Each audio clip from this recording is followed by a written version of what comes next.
इनेलो के प्रधान महासचिव एवं विधायक अभय सिंह चौटाला ने कहा कि भाजपा ने इस बार 400 बार का नारा दिया है, लेकिन आज देश में जो हालात हैं उसे देखकर साफ लगता है इस बार भाजपा 200 के आंकड़े को भी पार नहीं कर पाएगी।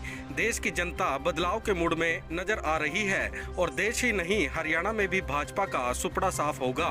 वे रविवार को फतेहाबाद की जाट धर्मशाला में लोकसभा चुनाव को लेकर कार्यकर्ताओं की बैठक को संबोधित कर रहे थे। कार्यकर्ता बैठक को इनेलो के प्रदेशाध्यक्ष रामपाल माजरा ने भी संबोधित किया और लोकसभा चुनाव की तैयारियों को लेकर डोर टू डोर जाकर भाजपा सरकार की पोल खोलने का आह्वान किया। बैठक की अध्यक्षता इनेलो जिला प्रधान बलविंदर कैरों व कार्यकारी जिला प्रधान हरि सिंह डागरा ने की।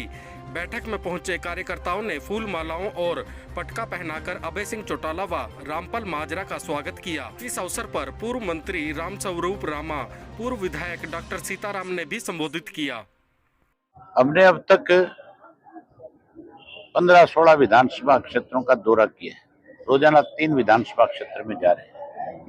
हम पहले अपने कार्यकर्ताओं से बात कर रहे हैं, कार्यकर्ताओं से पूछ रहे हैं कि उनकी पसंद क्या है। सब जगह कार्यकर्ताओं ने बड़े खुल करके ये कहा है कि जो फैसला चौटाला साहब लेंगे हम उस पर फूल चढ़ाएंगे, हम उसके लिए तन मन धन से उसकी मदद करेंगे। हमने 6 तारीख को चौधरी देवीलाल जी की पुण्यतिथि है और उसी दिन हमने अपनी कोर कमेटी की बैठक दिल्ली में बुलाई है। पहले 9 बजे वहां पे सर्वधर्म प्रार्थना सभा का आयोजन है, चौधरी देवीलाल जी की समाधि पे जाएंगे। उसके बाद फिर चौटाला साहब के रेजिडेंस के ऊपर हमने बैठक रखी। उस बैठक में सब लोगों के साथ बैठ करके चौटाला साहब विचार विमर्श करेंगे। जो नाम आए हुए हैं, जो 5 मेंबरी कमेटी ने नाम दिए थे, उसके ऊपर चर्चा होगी और फिर उसके बाद तय करेंगे कि किसको कहां से चुनाव लड़ाना है। जल्दी ही चुनाव के कैंडिडेट्स के नाम की हम घोषणा करेंगे। आज फतेहाबाद की बैठक आपने देखी है, कितनी बड़ी संख्या में कार्यकर्ता आया हुआ था। हमारा फतेहाबाद का इलाका तो सरसों की खेती का है।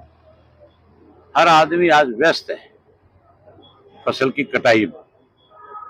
उसके बावजूद भी हजारों की संख्या में लोग आए हुए थे और लोगों ने एक फैसला कर लिया, मन बना लिया कि अब इस भाजपा को हर हालत में सबक सिखाएंगे और कांग्रेस को नजदीक नहीं फटकने देंगे। कांग्रेस के पास तो उम्मीदवार ही नहीं है। वो तो भूपेंद्र हुड्डा शैलजा को कह रहा है तू लड़, शैलजा भूपेंद्र हुड्डा को कह रही है तू लड़। लड़ने को कोई तैयार नहीं है। आज मैदान छोड़ के भाग रहे हैं। इसलिए भाग रहे हैं कि केवल नेता के रूप में काम करते रहे हैं, कभी लोगों के बीच में नहीं गए। अब जब चुनाव नजदीक आ गया तो लोगों की भी याद आने लगी।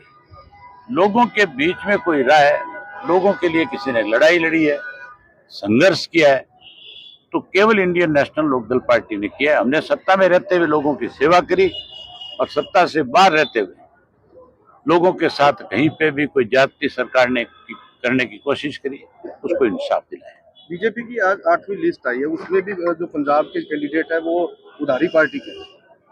भाजपा का दिवालिया पिट गया। जो 400 पार की बात करते हैं उनके पास उम्मीदवार नहीं है। आप देखो, सरसा में उम्मीदवार नहीं, कुरुक्षेत्र में उम्मीदवार नहीं, हिसार में उम्मीदवार नहीं, भिवाड़ी में उम्मीदवार नहीं, सब किराए भाड़े के लिए रखे। अशोक तंवर भी कह रहा है कि उसके सामने खड़े होने की कोई जो कैंडिडेट है वो कोई खड़ा नहीं हो सकता, एक तरफा जी। मैंने ये भी सुना, उसने ये भी कहा कि मैं सर्वसम्मति से बनूंगा। इसका मतलब अकल नाम की चीज ही नहीं है?